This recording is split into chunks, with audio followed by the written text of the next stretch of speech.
안녕하세요, 김영춘입니다. 9월 세 번째 김영춘TV의 세상 읽기 순서 여러분과 함께 시작하겠습니다. 오늘은 태풍 영향으로 부산은 좀 바람도 많이 불고요, 비도 내리고 있습니다. 그래서 저도 이제 여름 복장에서 이제 가을 복장으로 자켓을 입고 방송을 하게 됩니다. 저는 어제 오전에 백신 2차 접종을 했습니다. 화이자 백신이었는데 어제는 괜찮더니 오늘은 약간 몸살 기운이 있습니다. 머리도 좀 띵하고요. 그래서 혹시 안색이 창백해 보이지 않을지 모르겠는데 백신 때문에 그렇다 이해를 해주시면 좋겠습니다. 오늘 주제는 지난주 금요일 날 부산시 의회를 통과한 얼반 루프에 대해서 이야기해 보도록 하겠습니다. 부산 사람들 중에서도 모르는 분들이 많으실 텐데 부산 아니면 더 모르시겠죠. 얼반 루프가 뭐지? 의아설을 하실 분들이 많으실 건데 이 얼반 루프라고 하는 것은 하이퍼루프라고 테슬라의 일론 머스크가 제안을 해서 진행되고 있는 초고속 이동수단입니다. 미국의 캘리포니아 주에서 샌프란시스코 LA 간을 약 한 20-30분 안에 주파한다, 이런 개념인 거죠. 설계 속도로만 따지면 시속 1200km 이상이니까 30분 안에 한 600km 이상 달릴 수 있습니다. 그래서 LA, 샌프란시스코 구간을 30분 안에 주파한다는 그런 설계 속도가 나오는 거죠. 서울, 부산은 더 가까우니까 훨씬 빠른 속도로 한 15분 정도면은 주파할 수 있는 그런 거리가 되겠습니다. 그런데 이런 하이퍼루프 개념을 지난 봄의 부산시장 보궐선거 때 지금 시장이시죠, 박형준 후보께서 부산에 적용을 해서 이름을 얼반루프라고 바꾸어서 도심형 하이퍼루프를 건설해 보겠다, 그것도 2030년까지 완공해 보겠다, 이런 야심찬 계획을 발표해드렸습니다. 그 계획이 지난주 금요일 날 부산시 의회에서 타당성 조사 예산 5억 원이 통과됨으로 해서 약간의 시동이 걸린 겁니다. 그래서 제가 이번 주에 세상 읽기는 이 주제를 해야 되겠다라고 마음먹었습니다. 지난 보궐선거가 4월 7일 날 끝났는데요, 바로 시장 임기가 시작되었습니다. 제가 그 지난 5개월 동안에 현재의 시장에 대해서 말 한마디 보태지 않았습니다.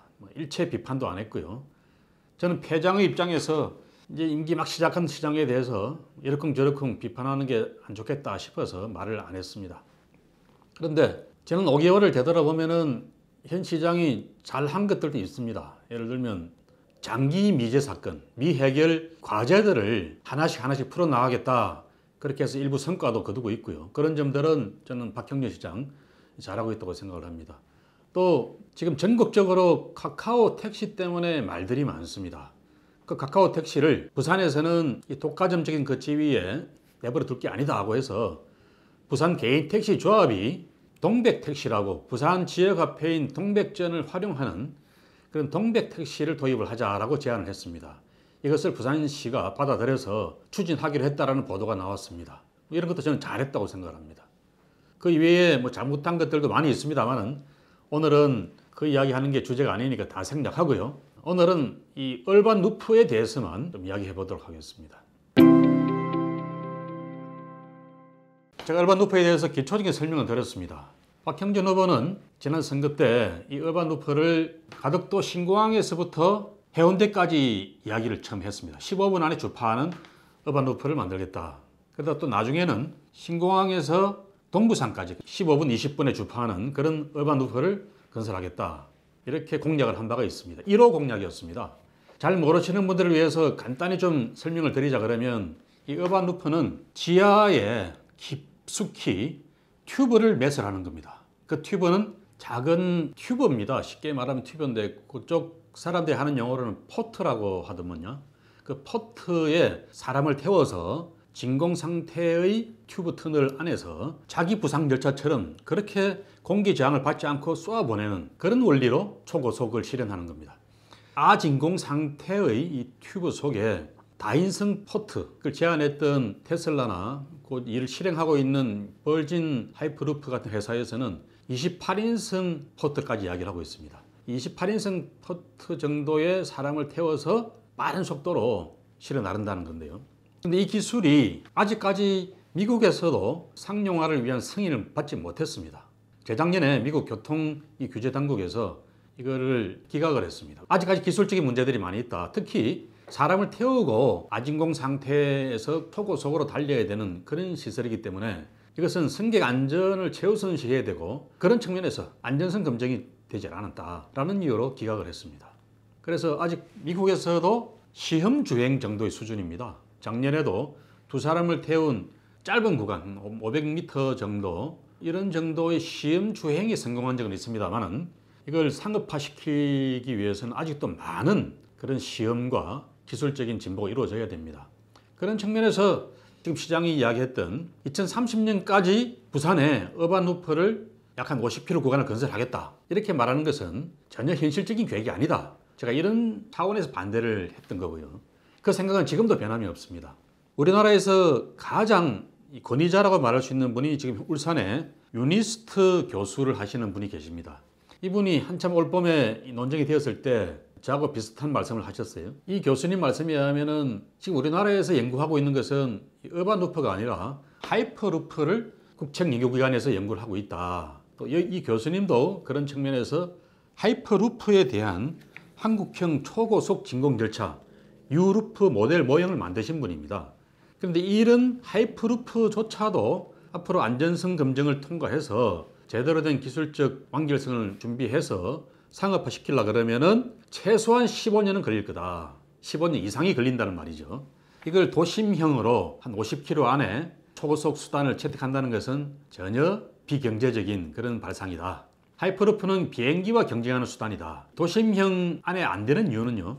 이런 하이퍼루프가 초고속으로 가기 위해서는 가속 구간이 한 20km 정도 필요하고 감속 구간이 한 10km 정도가 필요하다는 겁니다. 그렇다면 이 부산 안에서 속도를 제대로 낼 수 있는 그런 초고속 수단 성립이 안 되는 거죠. 그런 측면에서 이 교수님도 반대의 의견을 말씀하셨던 건데 만약에 한 300km 이하 수준으로 떨어뜨린다 그러면 이건 가능한 겁니다. 근데 300km 이하로 한다 그러면은 굳이 이렇게 하이퍼루프를 지하에 매설할 이유가 뭐 있겠습니까? 그래서 제가 제시했던 대안은 이런 하이퍼루프가 아니라 현재 부산권에서 운영이 되고 있는 열차 노선들이 있습니다. 울산에서 부산 부전역까지 동해선 철도가 준고속철도급 속도를 낼 수 있는 그런 수준으로 운영이 되고 있고요. 현재 건설 중인 부산 부전역에서 마산역까지 이 구간을 준고속철도급의 속도를 낼 수 있는 그런 철도 노선이 건설 중에 있습니다. 이것도 내년이면 완공 예정입니다. 거기에 신항철도가 있습니다. 부산 신항에서 경부선 철도를 연결해내는 그런 신항철도가 화물철도 노선으로 운영이 되고 있습니다. 자, 이걸 잘 조합만 해도 가덕도 입구의 부산 신항까지는 내년 연말까지는 철도 노선으로 연결이 됩니다. 여기에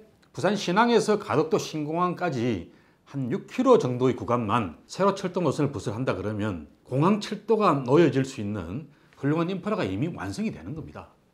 이걸 조금 준고속철도급으로 개량하는 그런 작업만 한다 그러면은 적은 예산으로 하이퍼루프 대신에 부산 가덕도 신공항에서 해운대까지는 중간에 한 2번 정도 서고도 30분 이내에 도착할 수 있는 그런 공항철도가 만들어지고요. 울산이나 창원까지도 한 40분, 50분 정도면은 갈 수 있는 그런 노선이 만들어질 수 있습니다. 이렇게 값싸고 이미 있는 인프라를 활용할 수 있는 고속의 공항철도를 만들 수가 있는데 굳이 하이퍼루프를 도심형으로 이렇게 속도를 줄여서 해야 될 이유가 없죠. 박형준 시장 원래 선거 때 이야기대로 1조 원밖에 안 들어간다 그러지만 그 1조 원이면 다른 데 쓸 돈이 참 많이 있습니다. 그런 데 써도 충분하죠. 그런 측면에서 저는 여전히 시의회에서는 이제 타당성 조사 예산이 통과가 됐습니다만은 그 타당성 조사 결과가 잘 안 나올 거라고 생각이 들고요. 그 타당성 조사하면서 어반루프만 집착해서 할 게 아니라 제가 제안하는 공항철도를 연결하는 이런 사업들에도 이 타당성 조사 예산이 좀 쓰였으면 좋겠습니다. 여러분, 제가 이런 주장을 하는 근본적인 이유 중에 하나가 2030 엑스포를 유치했을 때 신공항에서 엑스포 현장까지 바로 연결하는 그런 고속 이동 수단이 필요하다 이런 주장을 하고 있어서 그럴듯하게 들립니다. 그런데 이것도 한 번 더 생각해 보면은 별로 좋은 대안이 아니라는 걸 금방 알 수가 있습니다. 왜요? 자, 제가 제안한 그런 공항철도 노선만 잘 연결을 해도 부산 부전역까지는 약 한 20분이면 충분히 갈 수가 있습니다. 그 부산 부전역에서 엑스포 유치 현장이 가까운 문현역까지는 지금 부산시가 계획하고 있는 시베이 파크선도 많은 문제가 해결이 되고 그 문현역에서 중앙역까지는 북한 재개발 구역을 통과하는 노면전차 트램선으로 진행을 해버리면은 지배 파크선도 완벽하게 완공이 됩니다. 자, 그렇게 해서 엑스포 유치에 따른 고속 접근성도 확보를 할 수가 있고요. 무엇보다 중요한 것은 엑스포를 유치했다고 치고 엑스포 때는 잘 써먹었는데 엑스포 이후에 경제성이 전혀 없는 교통수단을 1조 원씩 들여서 만들 필요가 없는 거죠. 신공항에서 엑스포 현장까지 어반루프를 연결했다고 치고 그 어반루프가 엑스포 이후에 경제성이 확 죽어버리는 그런 시설이 된다 그러면 아주 곤란한 문제겠죠. 그래서 더더욱이 이 어반루프를 통해서 엑스포에 접근하겠다 이런 발상보다는 제가 말씀드리는 공항철도를 통해서 엑스포의 접근성을 획기적으로 개선하는 그런 작업을 시행하는 게 100번 타당하다. 저는 그렇게 생각하고 이번 예산에 그렇게 쓰였으면 좋겠습니다. 여러분, 이 사진이 바로 하이퍼루프 개념에서 핵심이 되는 이동수단 포트입니다. 이 포트 안에 28명을 태우고 간다라는 게 미국 회사의 개념인데요. 28명이 아니라 40명 정도로 따져도 제가 계산을 해봤습니다. 40인승짜리 캡슐 열차를 만든다고 했을 때 박형준 후보가 이야기하셨던 2030년까지 연간 3,900만 명을 수송하는 수단을 만들겠다. 이게 불가능하다는 계산이 나옵니다. 40인승짜리 캡슐 포트를 계산하더라도 하루에 2,500회를 운영해야 됩니다. 28인승이면 훨씬 더 많이 해야 되겠죠. 한 4,000번은 운행을 해야 되겠네요. 2,500번을 운행하더라도 1시간에 150회, 하루에 16시간, 그럼 25초 간격으로 이 포트가 계속 사람을 실어 날라야 됩니다. 이게 제 상식으로는, 또 현재의 상식으로는 불가능한 그런 계산 아니겠습니까? 더욱이 28인승으로 치면 더 문제가 있는 거죠. 그래서 이런 얼반루프 계속 집착하면 안 되는 교통수단이다. 이런 말씀을 다시 드리면서 오늘 순서 여기서 마치도록 하겠습니다. 여러분, 곧 추석입니다. 추석 명절 가족들과 함께 화목하게 잘 보내시고요. 다행히 이제 예방주사도 조금 맞고 그래서 모일 수 있는 숫자가 좀 더 늘었습니다. 그래도 감염 위험 있으니까 조심조심 가족들 만나시고 즐거운 명절 잘 보내시길 바라겠습니다. 감사합니다. 구독, 좋아요, 알림 설정까지 해주이소.